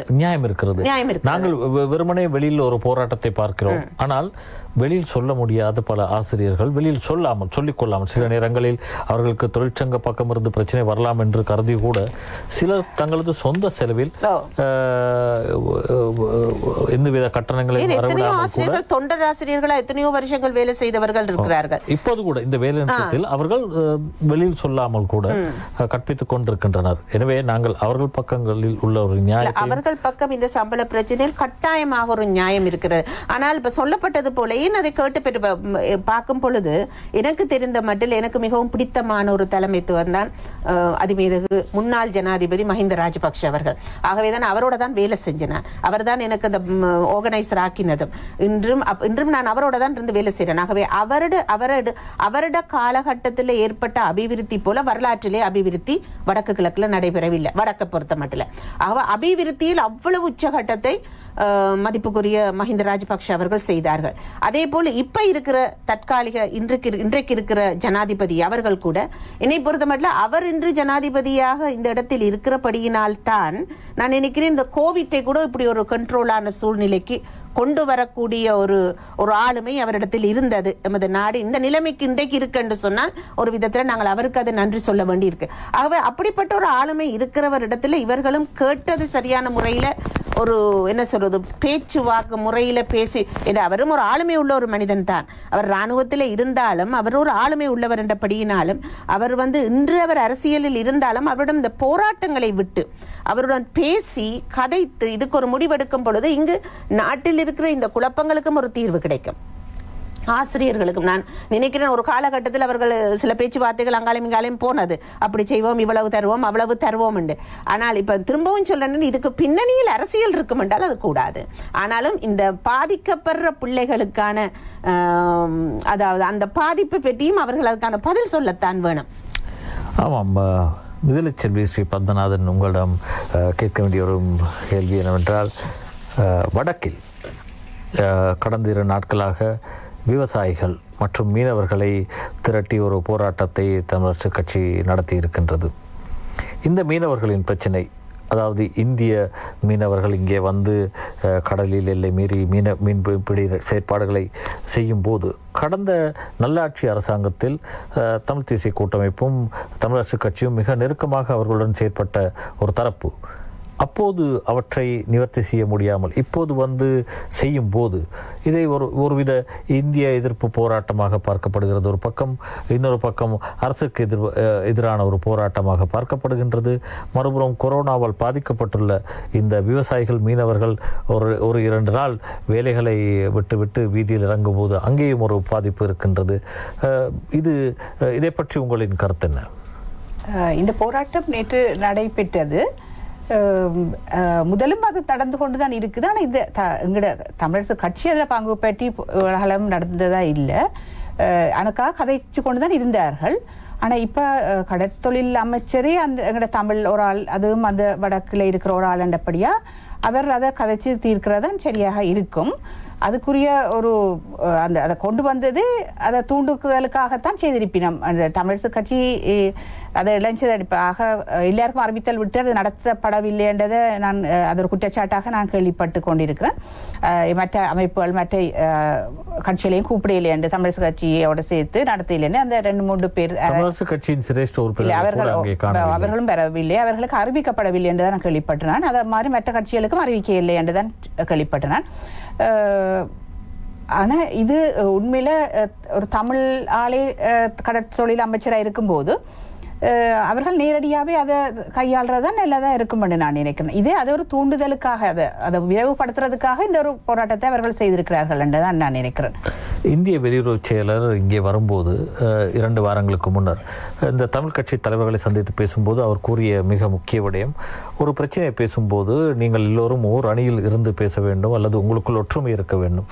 ஆனால் சாதாரண ஒரு விவசாயி அவரின் பிரச்சனையை நீங்கள் கொண்டு பேசும்போது கூட முதலில் கட்சிக்குள் ஒரு ஒற்றுமை இல்லாத நிலைமை, கூட்டணிக்குள் ஒரு ஒற்றுமை இல்லாத நிலைமை, இப்படி இருக்கும்போது எப்படி நீங்கள் பாரிய பிரச்சனையான அரசியல் தீர்வு போன்ற பிரச்சனைகளை சாதிக்க போகிறீர்கள்?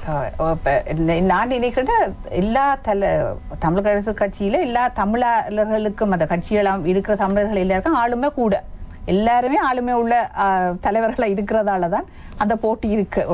ஒருத்தர் மிஞ்சின ஆளுமை உள்ளாக்களா இருக்கிறோம் என்று நான் நினைக்கிறேன். போட்டி உங்களுக்குள் இருக்கலாம், ஆனால் நீங்கள் சொல்ல போகும் பிரச்சனை மக்களுடைய பிரச்சனை. எனவே நீங்கள் மக்களுக்கு உரிய முக்கியத்துவம் கொடுத்து விட்டு தான் ஒருவர் தங்களுக்கு இடையில் உள்ள அந்த வேறுபாடுகளை மறந்துவிட்டு மக்களுக்காக செயற்பட வேண்டும். ஆனால் இங்கே ஒரு மாறுதலான ஒரு நிலைமை இருக்கின்றது. அதே போல மக்களால் தெரிவு செய்யப்பட்ட தலைவர்கள், ஆமாம், அதை நாங்க மறக்க கூடாது. எந்த மக்களால் தெரிவு செய்யப்பட்டார்களோ அந்த மக்களுக்கு பாதிப்பு வராதபடி தலைமைத்துவங்கள் பார்க்க வேண்டும், தங்களுக்குள்ள போட்டி கட்டாயமாக இருக்க வேண்டும். ஏனென்று சொன்னால் இவர்கள் ஒன்றும் தானாக குதிக்கு சொன்னது போல கதிரையை தூக்கி யாரும் போட இல்லை. அப்ப மக்கள் தான் தெரிவு. அப்ப மக்கள் விசேஷமாக வடக்கை பொறுத்த மட்டும் இன்றைக்கு இருக்கிற தலைமைத்துவங்கள் கதிரையில் இருக்கிற அத்தனை பேரும் உணர வேண்டிய ஒரு விஷயம் என்னவென்று சொன்னால், இந்த மக்கள் பல துன்பங்களும் துயரங்களையும் கடந்து மனதில் இருந்த என்ன சொல்லுங்க பாப்பா, நான் சொன்னது போல் முதல் இருந்த ஜனாதிபதி அவர்கள் இருந்த காலத்துல உச்சகட்ட ஒரு பொற்காலமான அபிவிருத்தி. நீங்கள் அந்த பாதைகளில் போயிருந்தீர்கள், ட்ரெயின் ஓடினது, பாதைகள் செய்யப்பட்டது, வீடுகள் பில்டிங்கள் கட்டப்பட்ட சகலதும் இல்ல. இவற்றுக்கு மத்தியிலே கூட மிஸ் என்னன்னு சொன்னால் அதை கூட தள்ளி போட்டுட்டு அந்த நம்பிக்கையோடு அவர்கள் இந்த மக்களை தொடர்ந்து தொடர்ந்து தொடர்ந்து அந்த சீட்டில் உட்கார வைக்கிறாங்க. அந்த நம்பிக்கையை அவர்கள் கொண்டு போக இல்லை. இப்ப நான் ஒரே ஒரு இதுல இருக்கிறேன். தமிழரசு கட்சி உண்மையாவே ஒரு உரிமைக்கான ஒரு போராட்ட கட்சி. அந்த காலத்துல இந்த காலமே ஒரு கொள்கையோட தான் போராடி கொண்டிருக்கு. எங்கட சலுகைகளுக்கோ வசதிகளுக்காகவோ நாங்கள் ஒரு போராட்டமும் செய்யல. இப்படியும் எங்கட உரிமைகளை தந்தா போதும். நாங்கள் அதிகார பகிர்வை நாங்க கேட்கல. பரிகாரம் மட்டும் தான் கேட்கிறோம். பரவலாக்கத்தை நாங்க கேட்கல. அதிகார பரவலாக்கத்தை தந்து இதை சமாளிக்க பாக்குறதா தான் அரசாங்கம் இருக்குது. எங்களுக்கு அதிகாரத்தை பகிர்ந்து நீங்க தர வேணும் தான் நாங்கள் சொல்றோம். எங்கட நில உடைமை போலீஸ் அதிகாரம் எல்லாம் எங்களுக்கு தர வேணும். நாங்களே எங்கட அபிவிருத்தியை பார்த்துக்கொள்றோம். ஒரு காலமும் ஒரு நாட்டின் அபிவிருத்தி அது சந்தோஷமா அந்த மக்கள் இருக்கிறார்களான்றதுல தான் இருக்குது. இப்ப அந்த சிறுபான்மையின சந்தோஷமா இல்லாமல் இந்த அபிவிருத்தியை கொண்டு வந்தாலும் அது தீர்க்கப்பட போற விஷயம் இல்லை. அதிகாரத்தை நீங்கள் கேட்டீர்கள். வடக்கு மாகாண சபையின் நீண்ட வடக்கு மாகாண சபையில இந்த அதிகாரம் இல்ல. அதனாலதான் அதை நடத்த முடிப்பார். திரு விக்னேஸ்வரன் அவர்கள் மட்டும் இல்லை, அதுல யார் வந்து இருந்தாலுமே நடத்த முடியாம தான் இருந்திருக்கு. அப்படி ஒரு தீர்வு இல்ல, இருப்பிடத்துக்கு ஒரு தீர்வு இல்ல, பசிக்கு ஒரு தீர்வு. அந்த தீர்வுகள் இல்லாம அதிகாரங்களை வைத்து இல்ல. நான் சொல்றேன், பசிக்கு ஒரு தீர்வுக்காக நாங்க போராட்டம் இவ்வளவு செய்யல. நாங்களுக்கு ரோட்டு போட்டு தர்றதுக்காகவோ இல்ல எங்களுக்கு ரயில் பாதை போட்டு தர்றதுக்காகவோ நாங்க இந்த யுத்தத்தை தொடங்கல. எங்கட இப்ப உண்மையில நீங்க பார்க்க போனா நாங்கள் அப்பயே சீனி வாங்க 1000 ரூபாய்க்கு கூட சீனி இருக்கே இல்ல. நான் சீனி இல்லாமல் தான் நாங்களும் அந்த யுத்த காலத்துல இருந்தாங்க. அப்படி இருந்தாலும் 1000 ரூபாய்க்கும் இல்ல. வடக்கில் அதிகாரங்கள் இல்லை.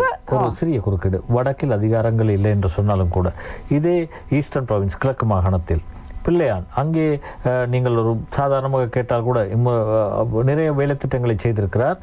திரைசேரிக்கு வந்த நிதியை நீங்கள் 2 மாகாணங்களையும் ஒப்பிட்டு பார்த்தால் திரைசேரிக்கு வந்த நிதியை கிழக்கு மாகாணத்தில் முறையாக செலவிட்டிருக்கிறார்கள். ஆனால் வடக்கு மாகாணத்திற்கு மாகாண சபைக்கு அனுப்பப்பட்ட நிதி பெருமளவில் திரைசேரிக்கு திரும்பி இருக்கின்றது. இல்லை, அதை நான் திரு விக்னேஸ்வரன் அவர்களுடைய நேராக அழைச்சிருக்கிறேன். அப்படி ஒரு செய்ய முடியாமல் திரும்பின நிதி என்றது இல்லை. இதை சரியா பயன்படுத்துறதுக்குரிய ஒரு திட்டத்தை கொடுத்தா அதுக்குரிய டைம்ல அந்த காசெல்லாம் வந்து சரிப்படுத்தணும். ஆனா இது முடிகிற நேரத்துல தான் இதெல்லாம் வரும்.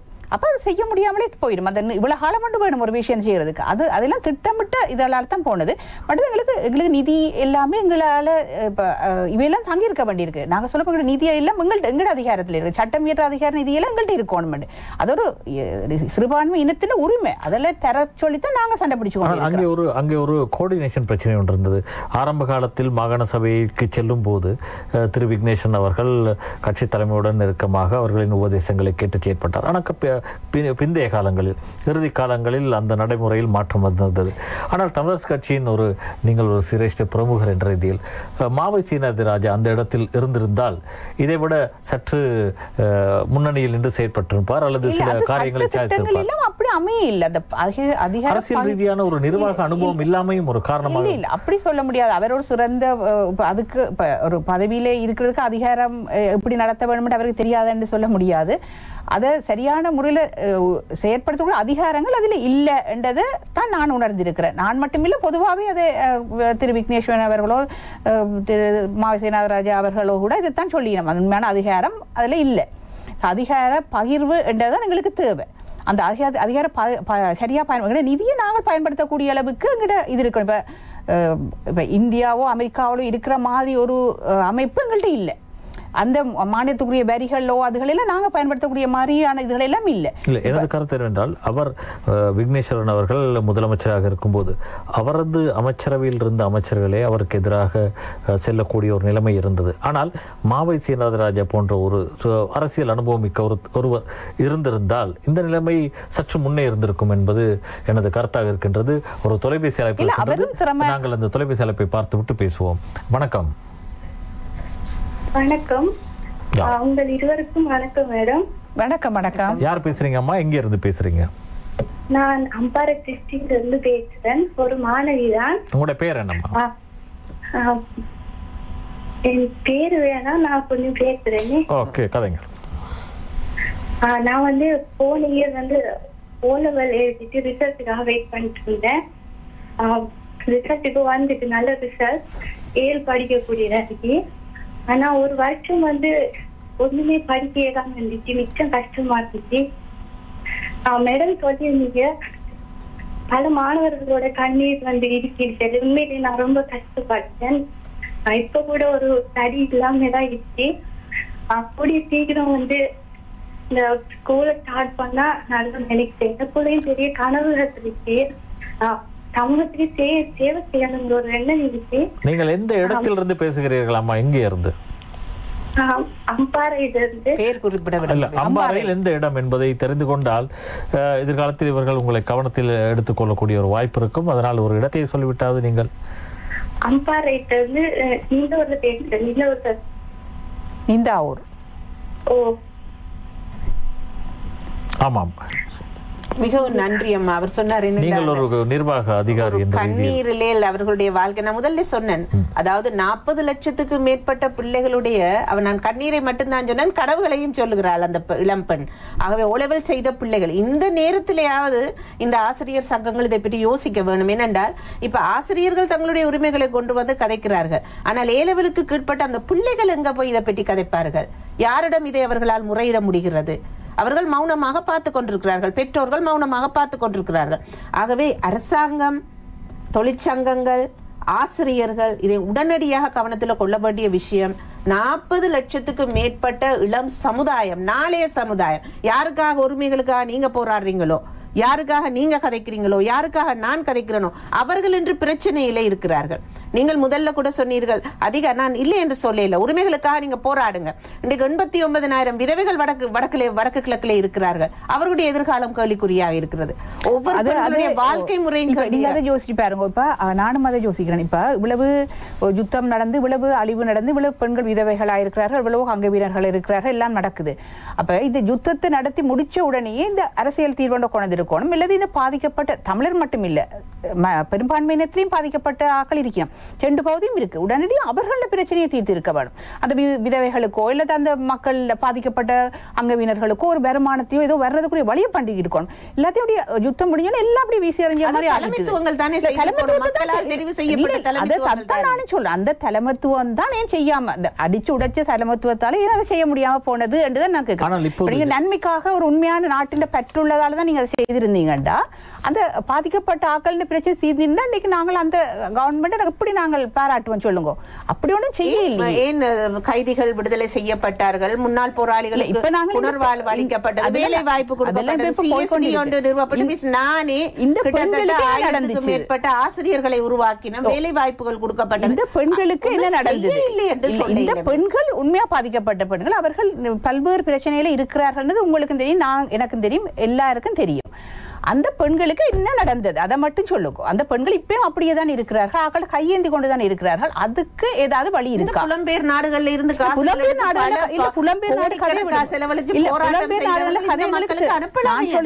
அது அவையோ கஷ்டப்பட்டு அவையும் வள்ளத்துல ஏறிதான் போனாக்கள். ஆனா அப்படி அவையை அனுப்பணும். அரசாங்கம் தான் இதை செய்தா, அரசாங்கம் அதுக்கு ஒரு தீர்வை தந்திருந்தா இந்த மக்கள் நல்ல சந்தோஷமா இருந்திருப்பாங்க. நாங்களும் அரசாங்கத்துக்கு கூட சப்போர்ட் பண்ணி தீர்வு கிடைக்கிறதுக்கு மிஸ் கதைக்க வேண்டும். நீங்களும் அவர்களும் கதைத்தான் ஒரு தீர்வை இல்ல. இது நாங்கள் சண்டையை பிரச்சனையை தீர்க்கணும் என்று நினைச்ச அரசாங்கம் ஏன் இந்த பெரும்பான்மை மக்கள் சிறுபான்மை 2 மக்களுக்கும் உடனே கையை விரிச்சு விட்டதே தவிர எப்படியும் சிகிச்சை கொள்ளலாம் என்ற அளவில் தான் விட்டது. கடந்த நல்லாட்சி அரசில் அந்த மக்களுக்கு எதுவும் நிவாரணம் கிடைத்ததா? இல்ல, நல்லாட்சி அரசாங்கம் அந்த அரசாங்கம் ஒன்றும் செய்யலைன்னு இந்த அரசாங்கம் வந்தது. அப்புறம் இந்த அரசாங்கத்தையும் சரி வரையிலேன்னு இந்த மக்களே அனுப்பிட்டாங்க. அதுதான் குறிப்பிட்ட காலத்தில் அந்த போருக்கு பிறகு வந்த அரசாங்கங்கள் எதுவும் செய்யவில்லை என்பது பிறகு வந்ததும் செய்யல. ஆமாம், அது உங்களது குற்றச்சாட்டு. ஆனால் இப்போது ஜனாதிபதி அவர்கள் புலம்பெயர் தமிழர்கள் அமைப்புகளை அழைத்திருக்கிறார். இது தொடர்பான உங்களின் பார்வை எப்படி இருக்கிறது? இல்ல, இங்கே புலம்பெயர்த்தது நல்ல விஷயம். அவர்களையும் கூப்பிட்டு கதைச்சா அவர்களும் இந்த யுத்தத்தில் பாதிக்கப்பட்டு தான் போனாக்கள். அவையும் கூப்பிட்டு கதைக்க வேணும். ஆனா இங்கே இருக்கிற அரசியல் தலைமைகளையும் கூப்பிட்டு கதைக்கத்தான் வேணும். இதுல நின்று பிடிச்சாக்கள் இருக்கிறோம். இந்த இவ்வளவு யுத்தத்துக்குள்ளே நாங்களே நின்று தான் பிடிச்சிருக்கிறோம். இதுக்குள்ள அப்ப எங்களுக்கும் இந்த நாட்டில் எவ்வளவு நடந்தது, யுத்தத்துல பங்கு பெற்றாம போனன்னு சொல்ல முடியாது. அவர்களும் பாதிக்கப்பட்டு தான் போனாக்கள். அவர்களையும் கூப்பிட்டு கதைக்கிறதுல ஒரு இதுவும் இல்லை. ஆனால் அந்த அவர்கள் தான் தீர்வு கொண்டு வர போயிட வேண்டியது இல்லை. இந்த பிரச்சனைக்கு நாங்கள் தான் கொடுத்து கொண்டிருக்கிறோம், அதான் கொடுத்து கொடுக்க போறோம். அப்படி எங்கட பக்கத்தை முக்கியமா பார்க்க வேணும். எங்கிட்ட தமிழரசியல் கட்சிகள் முக்கியமா தமிழர்கிட்ட தலைவிதியை நிர்ணயிக்க போறது தமிழரசு கட்சி, முக்கியமான இடம் வைக்க போற ஒரு கட்சி, வச்சு கொண்டிருக்கிற கட்சி, இதுல எல்லா பிரச்சனைகளும் நின்ற கட்சி. ஆனப்படி அது முக்கியமான கட்சியாக இருக்க வேணும். அதுக்கு பிறகு நீங்க மற்ற ஆக்களையும் கூப்பிட்டு கதைக்கலாம். மற்ற ஆக்கள் வேற வேற வெளிநாட்டுல போன ஆக்களும் பாதிக்கப்பட்டு தான் போனேன், அவையும் கூப்பிட்டு கதைக்கலாம். ஆனா முக்கியமா தமிழரசு கட்சி இந்த பேச்சுவார்த்தையில பங்கு பெற்ற வேணுமென்றதுல எந்த மேட்டரும் இல்லை. அது அவர்களும் சொல்லுவார்கள். மிதிலை செல்வியின் கருத்தில் ஒரு நியாயம் இருக்கிறது. இங்கே முதலில் ஆட்சி பொறுப்பேற்று உள்ள காலத்தில் தமிழ் கூட்டமைப்புடன் அல்லது தமிழரசு கட்சியுடன் ஒரு ஆரம்ப பூர்வாங்க பேச்சுவார்த்தைகளை நடத்தாமல் திடீரென்று வெளியே கூப்பிடும் போது அவர்கள் எந்த நம்பிக்கைகள் அடிப்படையில் இங்கே வருவது என்ற ஒரு பிரச்சனை இருக்கின்றது. எனவே அரசாங்கம் முதலில் கூட்டமைப்புடன் ஒரு ஆரம்ப கட்ட பேச்சுவார்த்தைகளை ஆரம்பிக்க வேண்டும் என்பதுதான் அவரது நல்ல விஷயம். இப்ப அதன் யார் இறங்கி வாரது என்ற ஒரு பிரச்சனை இருக்கிறது. என்னை பொறுத்த மட்டும் நாங்கள் இப்ப முதல் ஆரம்பத்திலே உங்கள் குடும்பத்தை பற்றி சொன்னவங்க. ஒரு குடும்பம் என்று சொன்னால் ஒரு பெண் சந்தோஷமாக இருக்கவன். ஒரு குடும்பம் என்று சொல்லும் பொழுது ஒரு விதத்துல புருஷனை அனுசரிச்சு போறவளாகவும் இருக்க வேணும். அல்லாட்டி எந்த பெண் குடும்பத்துல ஆணாதிக்கம் போல் நடக்கிறாலோ அந்த குடும்பமும் சக்சஸ் ஆகிருக்கிறது இல்லை. பெண்களை அனுசரிக்கும். அதே போல இந்த நாடு என்ற இந்த குடும்பத்துல நாட்டு என்ற இந்த குடும்பத்துல ஒரு தலைமைத்துவம் என்னை பொறுத்த மட்டும் அது யாருன்றதை நான் சொல்றது ஒரு குடும்பத்தில ஒரு சாரர் அகப்ப பிடிக்கணுமா 2 சாரரும் அகப்ப பிடிக்கணுமான்றதுலதான் இருக்கு. இல்ல ஒரு ஆள் பணிஞ்சு வரணும். 2 பேரும் அகப்ப பிடிக்கணுமா தனி ஒரு ஆள் பிடிக்கிற குடும்பம் நாடும் அப்படித்தான் இருக்கு. 2 பேரும் அகப்ப பிடிக்கிற நாட்டுல தான் 2 பேருமே அரசியல இருக்க முடியும். 2 பேருமே சந்தோஷமா ஒரு விதத்துல நான் என்ன நினைக்கிறேன், அதாவது ஜனாதிபதி அவர்கள் என்னை பொறுத்த மட்டும் நான் அரசியல் சொன்ன நான் சற்று கல்வியோட தான் ஒதுங்கி இருக்கிறேன். ஆனாலும் என்னுடைய தனிப்பட்ட கருத்துல இப்ப அதாவது எனக்கு தெரிந்த மட்டும் நான் அதிமீதக ஜனாதிபதி மஹிந்த ராஜபக்ஷ அவர்களோட வேலை செய்த காலத்தில் அவர் ஒரு சிறந்த தலைவர் என்று ஏன் சொல்லுவேன் என்று சொன்னால் என்னுடைய சொந்த அனுபவம். அதாவது என்ன செய்வார் என்று சொன்னால் அவருடைய மீட்டிங்ஸ் நடக்கும் பொழுது ஒரு நல்ல சிறந்த தலைவரை சொல்றேன். Is a charismatic leader. அவர் என்ன செய்வார் என்று சொன்னால் சிறந்த ஒரு மீட்டிங்குக்கு எல்லாரும் வந்திருப்பாரு. நான் வவுனியாவில் இருந்து வந்திருந்தா பேர் சொல்லி கூப்பிடுவார். கீதா எந்த கேவது அப்படின்னு பாரு இல்லைன்னு சொன்னா என்ன கண்டு அப்படின்னு அந்த பேர் சொல்லி ஒவ்வொருத்தரையும் கூப்பிடுற ஒரு நெருக்கமான ஒரு உறவு அவரிடத்துல என்னது அவருடைய கட்சியோடையும் அவரோட கட்சியில வேலை செய்யற ஆர்கனைசர் முதல் கொண்டு அவருக்கு ஒரு நெருக்கமான ஒரு நெருக்கமா அவரோட எந்த நேரத்திலும் போய் அவரோட சந்திக்கக்கூடிய மாதிரி ஒரு சூழ்நிலை இருந்தது. ஆனா இன்றைக்கு அரசியல் இருக்கிற பிரச்சனைகள் தலைமைத்துவம் அல்ல, அங்கால இருக்கிற 2வது 3வது நாள் அதாவது சாமி வரம் கொடுத்தாலும் பூசாரி வரம் கொடுக்க மாட்டானா. அவர் உங்களுக்கு மட்டும் இல்ல, அவர் ஒரு தலைவர். அவர் உங்களுக்கு மட்டும் அப்படி சாப்பாடு எல்லாம் கேட்க மாட்டார். அவர் யார் வந்தாலுமே கேட்கக்கூடிய சாப்பாடு டீயை மென்ஷன் பண்ணல. இல்ல நான் சொல்றேன் அப்படிப்பட்ட நல்ல குணமுள்ள அவருக்கு இருந்தது. நல்ல குணமுள்ள ஒரு ஆள் யார் வந்தாலுமே நீங்க சாப்பிட்டீங்களான்னு நாங்கள் சும்மா சாதாரண கூட அந்த தலைமைத்துவம் என்ன நான் சொல்லட்டேன். அதனால அவரால் செய்ய அவருக்கு எல்லாரோடையுமே எல்லா அரசியல் இதுகளோடையும் ஒரு நெருக்க உறவு இருந்தது. தனிப்பட்ட முறையில அவரை பற்றி நான் அவரை பற்றி கதைக்கல. இன்றைக்கு இருக்கிற அரசாங்கத்தை பற்றி தான் நீங்க அந்த கேப் டிஸ்டன்ஸ் பற்றி கதைக்கிறீங்க. கூப்பிட இல்ல கதைக்க இல்ல நான் சொல்லி இல்ல. இப்ப கூப்பிடுறேன்னு சொல்லி இருக்கீங்க. ஆனப்படியா வெளிநாட்டில் இருக்கிற அப்படியே சொல்லி தமிழர்கள் அமைப்புகளை அழைக்க முதல் இங்கே தமிழ் கூட்டமைப்புடன் பேச்சுக்களை நடத்த வேண்டும் என்று அதுதான் சொல்ல நான் அவை குறை சொல்லி கதைக்க இல்லை. அவர்களோட குணங்கள் எல்லாம் நல்லதா இருக்கலாம், அதுல ஒரு பிரச்சனையும் எனக்கு இல்ல.